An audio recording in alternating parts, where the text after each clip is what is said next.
third and fourth rules, use fear.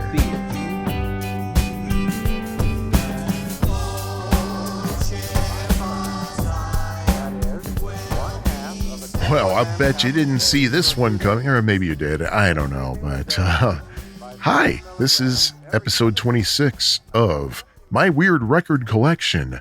I'm Sean, coming to you from that festive city of Chicago, and I'm just going to call this episode Christmas Bonus. Remember at the end of the previous episode, I said, if you follow the advice on the record that I talked about in that episode, which was how to communicate your ideas, you just might get a Christmas bonus. Well, here it is. And this episode is not really going to be anything about Christmas. So why is it called a Christmas bonus? Tell you that in a little right now, actually, now that I think about it. The record that this episode is going to talk about is a little thing called The Next Step Is Up to You. I call this episode a Christmas bonus, specifically the bonus part, because this is essentially a bonus record. Remember how I said that I bought How to Communicate Your Ideas at Amoeba Music in San Francisco? Well, after I got it home and I took the record out to inspect it and clean it and everything, I saw there was another record in the cover, a flexi disc. And that flexi disc is what I'm going to talk about right now. I'm guessing that the flexi disc might have already been in the cover and the workers at Amoeba just never noticed it. Or it might have been that it was stuck to the record itself by static electricity or something. I don't know, but whatever the case, I was happy to see that there was that additional record that I did not know about. Now, here's the thing, my friends. Researching this thing was kind of a pain. I've had it for more than 5 years. I got it sometime before the pandemic, and I've been looking up information for a long time about it. The narrator is Ken McQuinney. I'm not sure how I managed to track down the spelling of his name some time ago, but when I added this record to Discogs.com, I spelled his name McQuinny.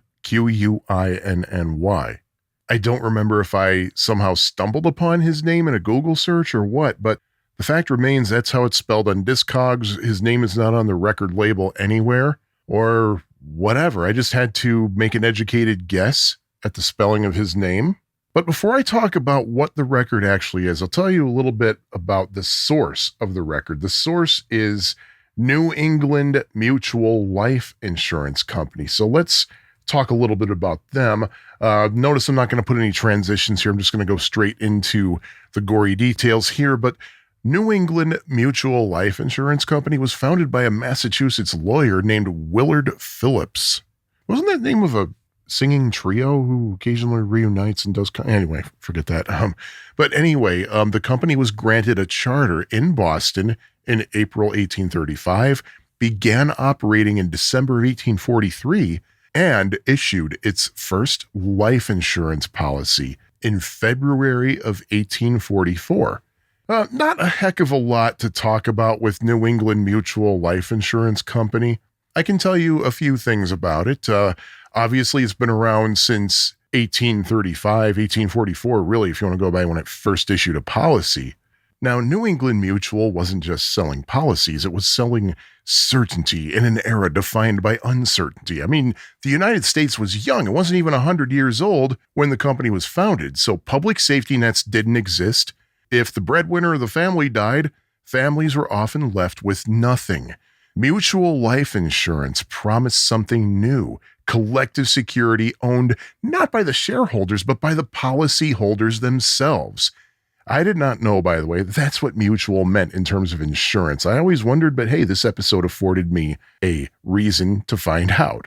But over the next 160-ish years, New England Mutual would survive wars such as the Civil War, World War I, World War II, depressions, pandemics, and sweeping changes in how Americans thought about money, risk, and responsibility. And it would help shape modern insurance law and leave its mark on the Boston skyline and even play a role in one of the earliest landmark privacy rights cases in U.S. history. In fact, let me talk about that. That was Pavicic, I'm guessing is the pronunciation, maybe Pavicic, versus New England Life Insurance Company. That was a case that happened in the Georgia Supreme Court in 1905.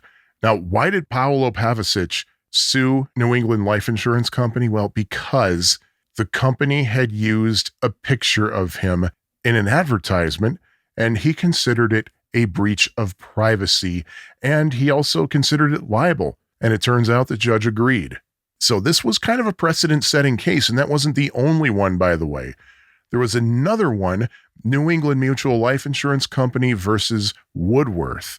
Now, in September of 1869, Anne Woodworth took out a life insurance policy on herself with New England Mutual, and she was living in Michigan at the time.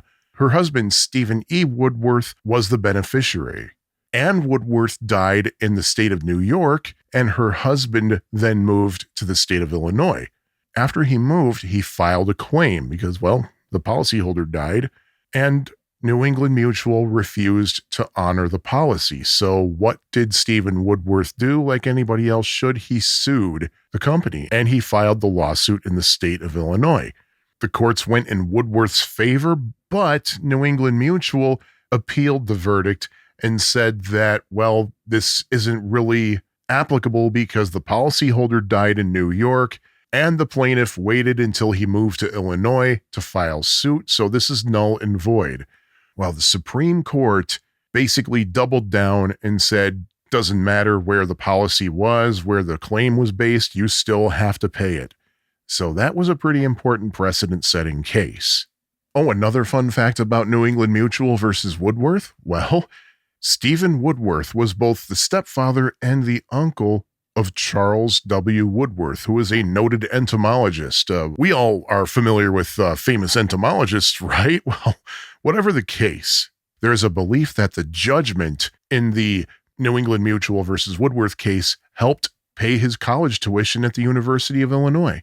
But as is a common tale with many smaller companies, New England Mutual in August 1996 was acquired by MetLife. So technically New England Mutual no longer exists, at least not as we knew it. But you can see a relic of it, as I mentioned before, in Boston. The building still exists at 501 Boylston Street, in case you want to visit. But what does that have to do with the next step is up to you? Well, Ken McQuinney worked for New England Mutual. So we will talk about what Ken McQuinney is actually saying the next step is in just a moment.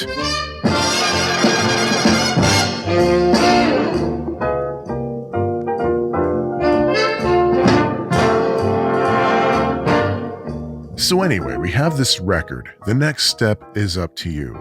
What exactly is it? It is a 4.5-minute spoken word recording, and it is a direct, intimate recruitment pitch aimed at mid-career men who may be dissatisfied with their current jobs, maybe quiet quitting, if you will. Ken McQuinney introduces himself personally, not as a celebrity or salesman, but as a corporate insider. My name is Ken McQuinney. You don't know me, but what I have to say in this record may be crucial to you. It will cost you nothing. You see, I am Director of Agencies for the New England Mutual Life Insurance Company of Boston. Instead of immediately promoting insurance or sales, the record focuses on self-doubt and professional stagnation.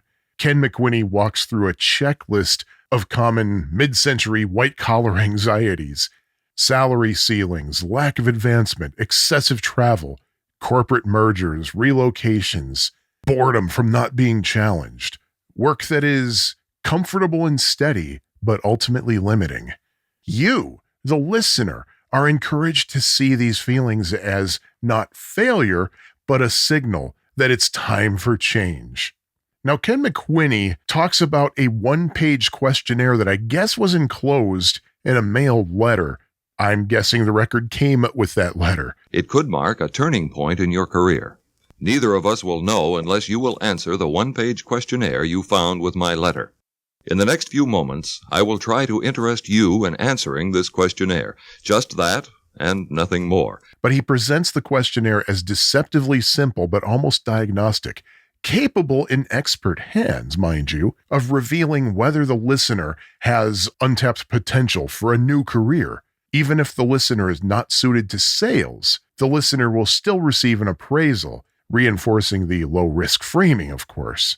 Only after he kind of plays with your head does Ken McWhinney introduce the idea of selling as a profession, and he chooses his words carefully.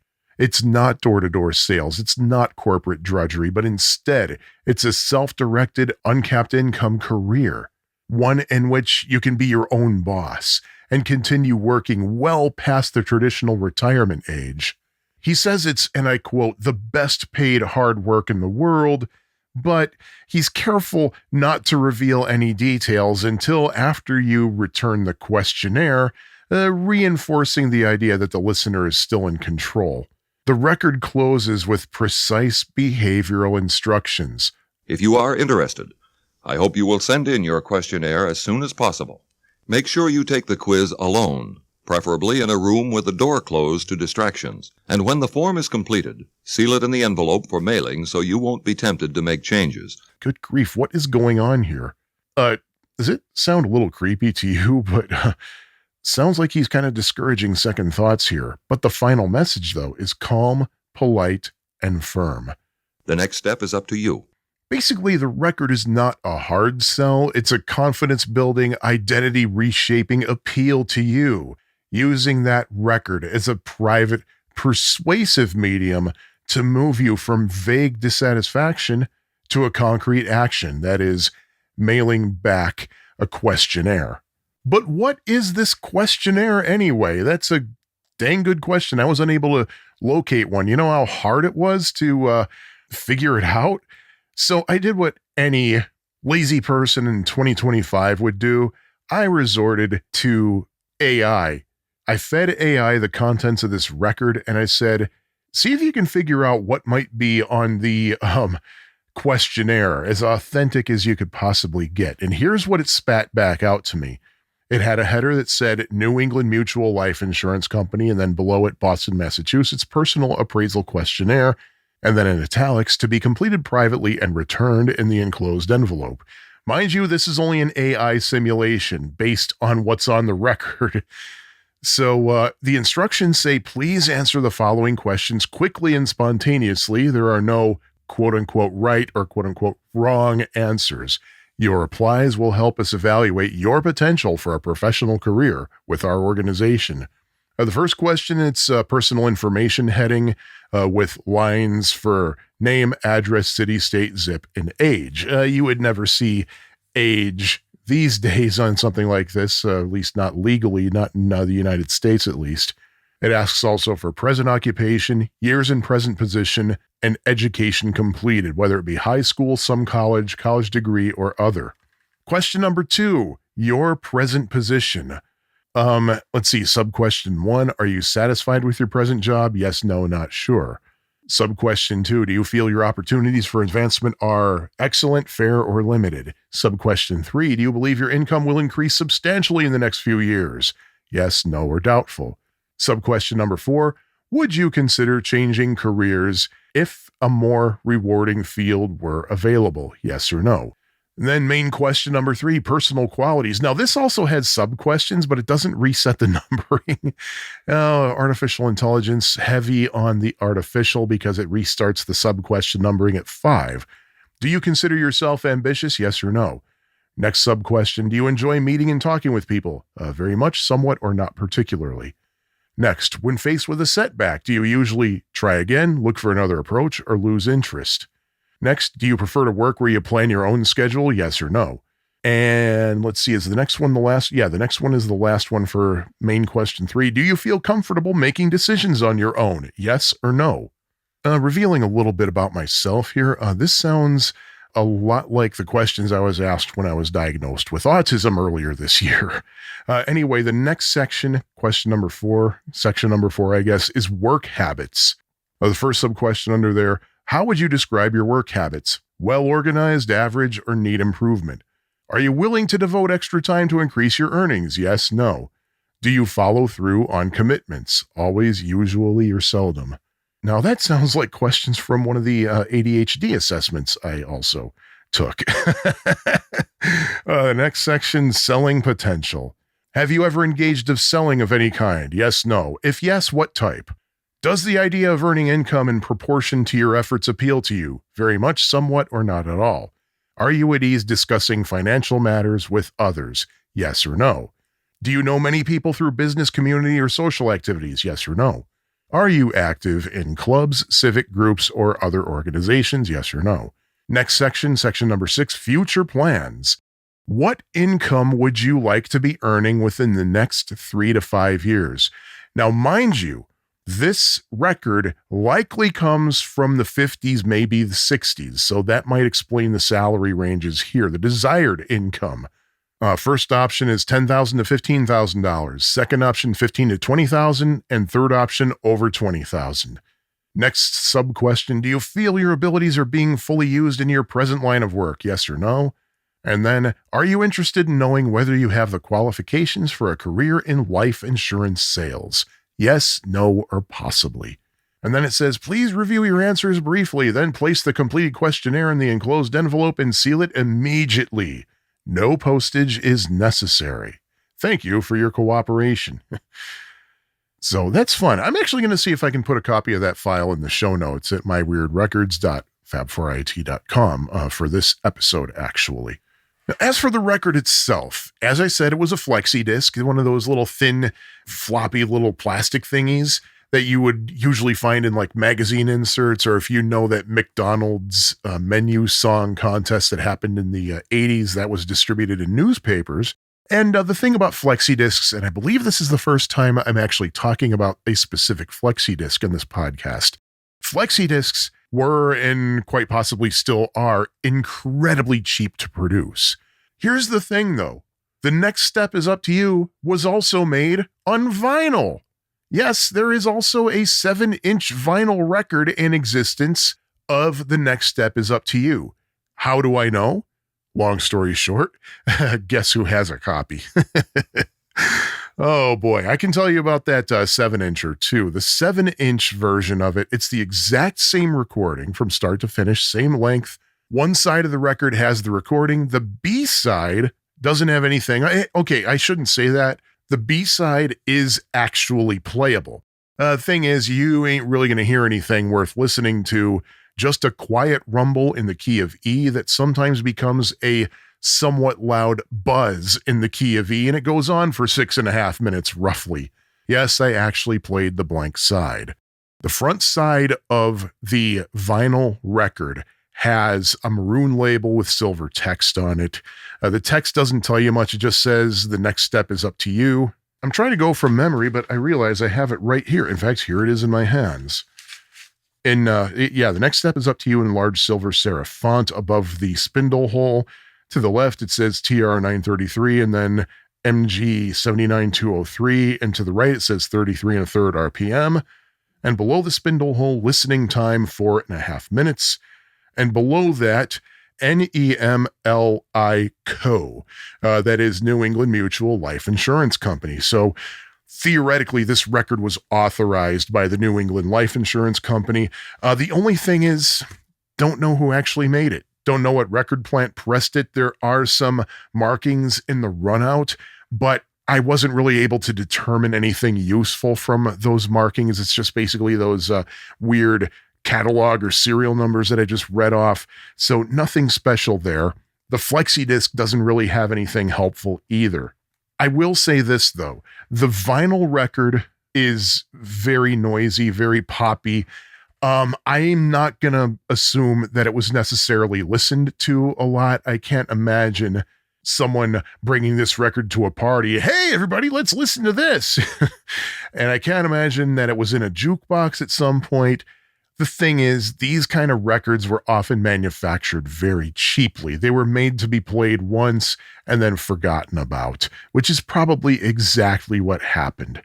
I will say this, though, the flexi disc version is surprisingly clean.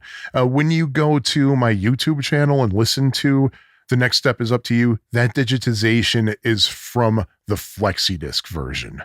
Now, the thing is, like, these 7-inch records, They were never meant to be enjoyed. They were never meant to be collected. They weren't sold in stores. They weren't advertised on radio. And again, it wasn't even meant to be played more than once. It was mailed probably very quietly, listened to privately, and then likely discarded by most people who listened to it, whether or not they decided to try to work for New England Mutual Life Insurance Company. It wasn't art. It wasn't entertainment. It was corporate intent pressed into vinyl and, I guess, cellophane, whatever the heck flexi discs are made of. And the fact that it survives at all is really the weirdest part of my weird record collection. Now, having said all that, I was kind of debating whether or not I should go through my usual rating process with this record, considering it's so unusual and this is meant to be a bonus episode. So while I'm considering that, instead, I'm going to share some of my record collecting thoughts with you.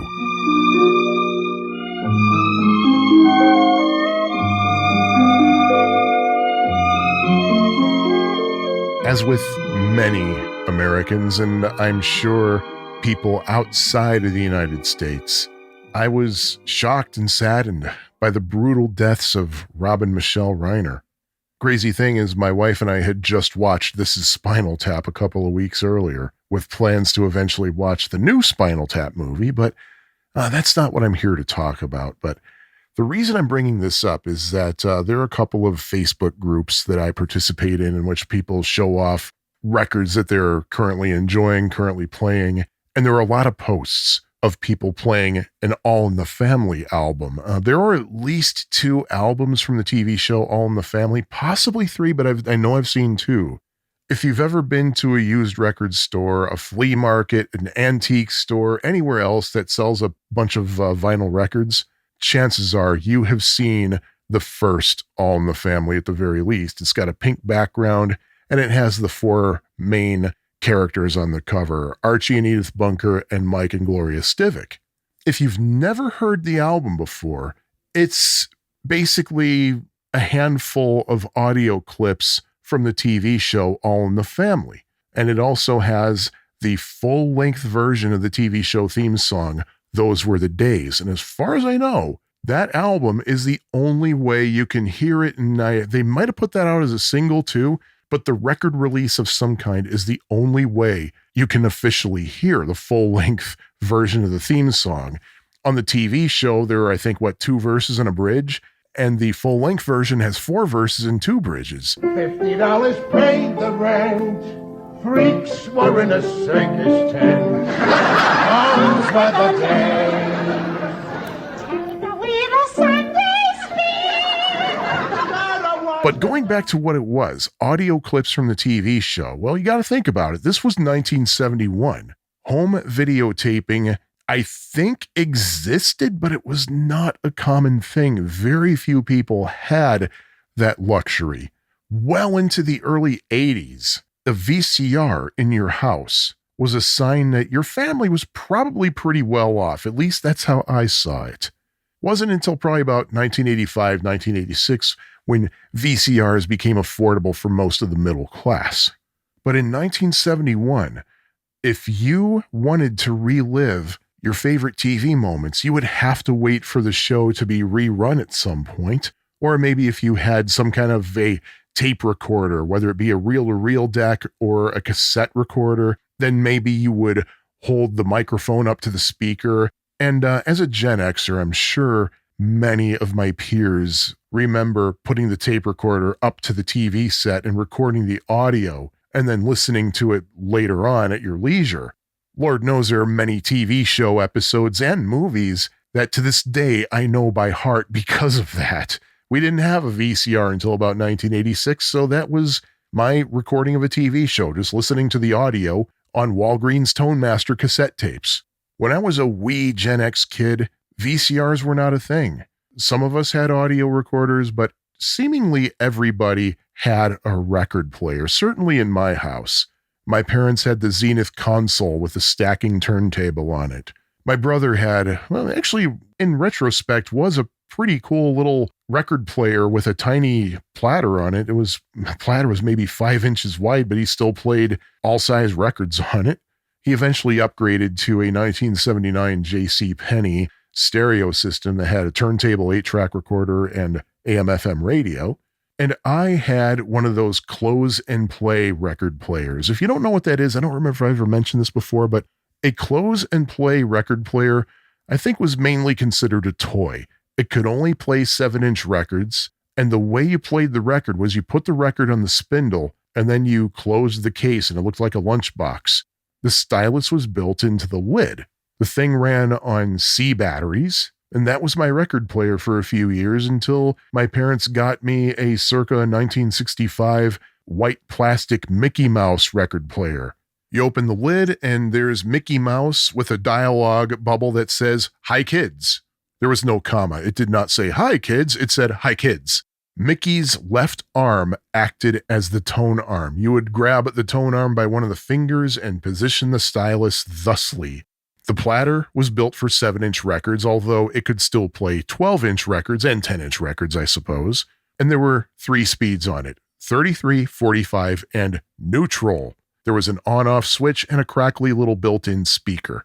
That was what I played most of my records on until probably I was 10 years old. Now, a big question that music fans like to ask is, what was the first record you ever bought with your own money? Sadly, I don't know. I really don't know. And it's because of what I just said, that everybody seemed to have their own record players. Your entertainment wasn't always going to be TV because, hey, you didn't have VCRs. You had to wait until your show was on. And if your parents wanted to watch what they wanted to watch, well, you were screwed. So your other form of entertainment, books, and some kind of audio listening, usually records. And that was certainly my case. To me, records were quotidian. It was just a normal thing. I took it for granted how special listening to records was. I don't remember what I bought with my own money. I'm not even sure what the first record I ever owned, period, was. It might have been that weird The Chipmunk Song EP from Mr. Pickwick Records that I talked about a year ago. It might have been Ernie singing Rubber Ducky on one side and Ernie singing El Patito on the other side. I certainly had that when I was a toddler, so that could have been my first record. It could have been that, I think the company was called CRA, could have been their little box called My First Record Collection. I don't remember. Sadly, I don't remember the first thing I bought with my own money. It might have been Volume 2 of the Beat Street soundtrack, which I bought at the Sears at the Orland Square Mall in Orland Park, Illinois. Still exists, by the way, as of the date of this recording. Not the Sears, but the mall. It was either Musicland or Record Bar in that same mall that also had a copy I was eyeballing for $7, but I didn't have that much money on me. I was about to borrow some from my brother, but then I saw it in Sears for only $3 and change, so I had enough for that. It might have been Stay Hungry by Twisted Sister. Pretty sure I bought that with my own money. So I don't know. But thinking back to how I consider this episode a Christmas bonus, I should mention something Christmassy that has to do with my, well, not weird record collection. Christmas of 1983 was really cool. All I wanted was the Qbert cartridge for my Atari 2600. It had been released earlier in the year, and I really loved the game Qbert. Still do. It's a classic. And I had heard that the 2600 version was actually pretty good. That's all I wanted. Anything else was negotiable. So Christmas morning, there it was under the tree, and I was a happy guy. I played it for a little bit. I was like, okay, this actually is pretty good for what it is. I was pretty happy with it. So anyway, I played that for a little bit, and then I started getting ready for the day. We were having family come over like we usually did on Christmas Day. Took my shower, and as I was getting dressed, my dad walked into the bedroom and said, "Hey, there was a present we forgot to give you." And he handed me what was obviously a record album. It was a 13 by 13 square, so what else could it possibly be? It was wrapped either in silver wrapping paper or aluminum foil. I don't remember for sure. So I opened it, and it was Thriller by Michael Jackson. I was like, oh, cool. Because like any other kid that age, I was really getting into Michael Jackson. I would turn up the radio if I heard Beat It or Billie Jean. Sadly, I didn't see Michael Jackson moonwalk on Motown 25. I did not watch it that night, but I do remember the next day, everybody in school was trying to moonwalk. But I remember being introduced to Michael Jackson by my brother because one of the channels, not MTV, because my parents wouldn't pay for MTV, might have been HBO and Video Jukebox showing the Beat It video. And my brother wanted me to see it because he wanted me to hear the Eddie Van Halen guitar solo.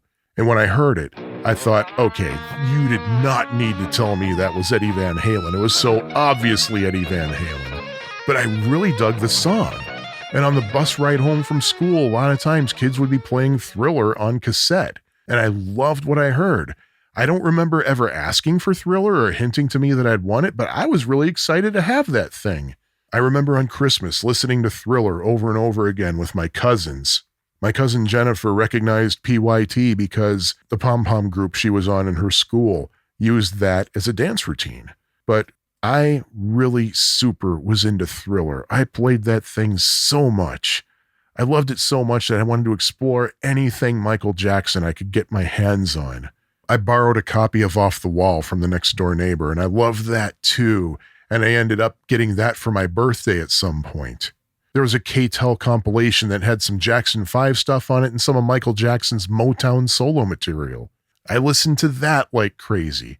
I never did get the Farewell My Summer Love album that I saw at the store constantly because I don't know. I just didn't want to listen to Diana Ross with Michael Jackson. Somehow over the years, my copy of Off the Wall disappeared. My wife was kind enough to buy me a replacement. One thing that did not disappear, though, Thriller. I still have that copy from when I was a kid. As someone whose number one fandom is with the Beatles, I shake my head thinking of that 9-year-old in 1983 who saw The Girl Is Mine featuring Paul McCartney on the track list and thinking, oh my God, he hooked up with that dopey white guy again. Because at that point I'd heard of Say, Say, Say, but I didn't know that The Girl Is Mine had Paul McCartney on it. And that was the only way I knew about Paul McCartney. I knew about the Beatles, I just didn't know who the individual Beatles were. But I still have that copy of Thriller. And despite how poorly I cared for my records as a child, touching the playing surface with my fingers, keeping them stacked in a drawer and not stored upright in a shelf like you're supposed to, what really shocked me was when I dug that album out just a few years ago and listened to it, how great it sounded. It survived my abuse. It plays through like a champ. It doesn't have a heck of a lot of surface noise. And really, when I think about it, I think that Christmas in 1983 was really the only one that truly significantly affected how I listen to records. And I'm just thankful that now that I'm an adult, I can truly appreciate it so much more. And of course, I take much better care of my records now.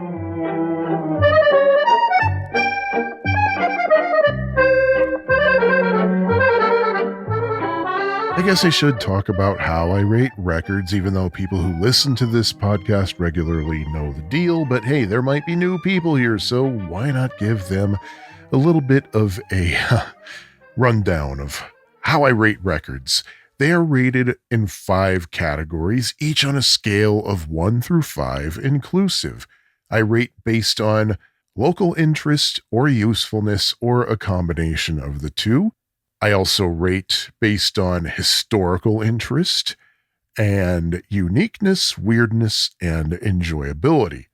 Now, in that first category, local interest or usefulness, I don't know. I can't really determine usefulness because I don't know if this really was useful. I don't know if Ken McWhinney was actually able to recruit people with it. So I'm going to disregard this and go with just local interest here. So what is my local interest rating? Well, you would think New England Mutual Life Insurance Company would be kind of interesting, particularly to New Englanders, especially Bostonians. Well, considering that the company went national, I don't know. I don't know if that's the case. I was tempted to give this rating just a 1, honestly, but then I realized there's still a little bit of a mark in Boston to remind us of New England Mutual. So you know what? 2. Local interest gets 2. Historical interest, I don't know. I mean, it's an insurance company, so I was kind of thinking, well, maybe 3 for certain things. I mean, I don't know. But then I remembered there are a couple of precedent-setting cases in the law because of New England Mutual Life Insurance Company. So there's some historicalness there. It's one of the earliest mutual insurance companies in the country. So you know what? Historical interest? No, maybe it should be 4. Maybe it should be 4. And uniqueness. Well, let's see. It is a record that essentially has a sales pitch on it. Come join me and sell insurance. How many records like that exist? How many copies of a record like this exist? As far as I could tell, the answer to that last question, 3. The flexi disc that I have, the vinyl copy I have, and another vinyl copy that is on eBay at the time of this recording. And because it is so obscure and scarce, if you find a copy on eBay, you might be expecting to fork over more money than you normally would for a 7-inch record. Weirdness. Again, it is a record in which there's a 4.5-minute pitch to get you to become an insurance salesman. I'm going to say salesman and not saleswoman because, well, given the time this record was most likely recorded, there probably wasn't a lot of focus on getting women to join the sales team at New England Mutual. And in terms of the vinyl record, it's kind of weird that there's a blank side that is actually playable on a turntable, even though there's nothing on it. So I don't know. I'm sure there's some kind of technological reason for that, some kind of mechanical reason, but it just seems really bizarre to me. I can't help but rate the weirdness a 5. And finally, enjoyability. This was a little bit tricky to me because, well, the record was not meant for pleasure. It was meant for you to listen once, to agree to become an insurance salesman, and then basically forget the record ever existed. So enjoyability isn't even really a thing, but one thing I have to admit, Ken McWhinney does have a really good speaking voice on this record. He's a good narrator, so I got to give him that. So I guess I'll just give a middle rating of 3. So going back through the rating, local interest 2, historical interest 4, uniqueness 5, weirdness 5, enjoyability 3, and if we add all that up, we get 19, just like How to Communicate Your Ideas got. And when I rated How to Communicate Your Ideas for that multi-way tie of all the records that got scores of 19, and to refresh your memory, the records that have scores of 19, Your Favorites by the Singing Johnson Family, Teenagers' Questions About Life, Love, and Sex by Father Felis, They're at the Post, How to Communicate Your Ideas, and now The Next Step Is Up to You. That's 5 records with a score of 19, and the order I gave them is how I'm ranking those 19s. The Next Step Is Up to You goes at the very bottom. So, there we have it.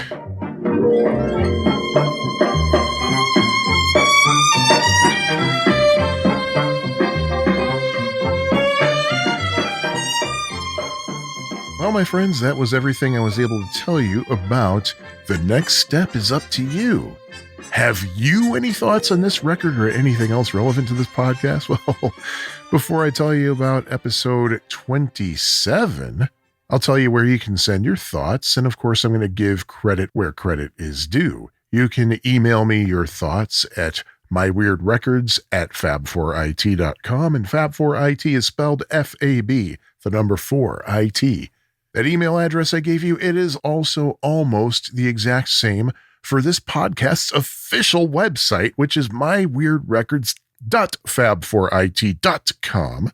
And on that website, you will find show notes for every episode. You'll find a list of records that were talked about in this episode, alphabetical by title, so that way you can find any particular episode you might want to re-listen to or just go straight to if you haven't heard them already, whatever the case may be. You will also see a link that says buy me a coffee. That is a way you can financially support this podcast.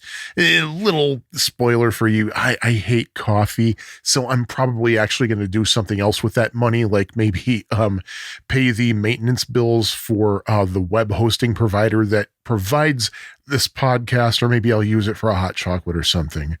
I'm on various social networks, and my handle is My Weird Records. That includes Twitter. What else? What's that other one that these kids are using now? Blue Sky. What's that other? Threads, Instagram. And and you can also reach out to me on Facebook, My Weird Record Collection. You can search for it in the Facebook search engine or go directly to facebook.com/myweirdrecords. This podcast can also be found on YouTube, and on my YouTube channel, you'll find episodes of this podcast with some visual aids. Not the most exciting videos in the world, usually just a series of stills, because, well, I'm not the most camera-friendly looking thing in the universe, but also on the YouTube channel, you will have audio from the records that I talk about, so you can actually listen from start to finish to these marvelous pieces of wax on which I wax philosophical. My channel also has videos that are related to my weird collection and my not so weird collection. So you want to see what else I'm about, you can go to that channel. You can just search for My Weird Record Collection on YouTube, or you can go to youtube.com/@My Weird Record Collection. And by the way, any sounds and music that you hear on this podcast, at least those that are not composed by me or spoken by me, they are the property of their respective copyright holders and are used for commentary and review. Infringement is not intended. Now that I got the legal crap out of the way, let's talk about the people who deserve a big, big, big thank you. First, but not necessarily foremost, because everybody whom I thank is equally deserving of that thanks. I'm just singling this person out because, hey, he happens to be first in my notes, and that is the wonderful Tim Christ, also known as Shoebox, also known as Horm Quartet. Thank you, Tim, for allowing me to use your record, the Pac-Man EP, as the basis, the source of the logo for this podcast. Tim and his unforgettable, unbelievable music can be accessed on the web at worm-quartet.web.app. And if you happen to ever be in the Greensboro, North Carolina area, you might be able to catch Tim with his punk band Dead Rat Disco. So check him out. Equally deserving of many, many thanks is the great Kevin Zerby. Why? Because he took that record that Tim allowed me to use, and he made nice logo artwork out of it for this podcast. Kevin, thank you so much. And I do hope that you go to Kevin's website at zerbinator.com, where you will find his music. He's a very talented musician, and his podcasts. He is a very funny and heartfelt as well podcaster. As I said earlier, I might be taking January off. I might be on a brief hiatus, as it were. But whatever the case, whether I'm back in January or February or whenever, we're going to be celebrating a record that was given to this world thanks to the lovely people at Amway. But until I talk to you again, my friends, I wish you all the best. Your friend Sean also wants you to visit your local record store, or if you don't have one, then visit a local record store and give that store some love, and give yourself some love too. And please take care of your mental health. You deserve it. Bye-bye. The next step is up to you.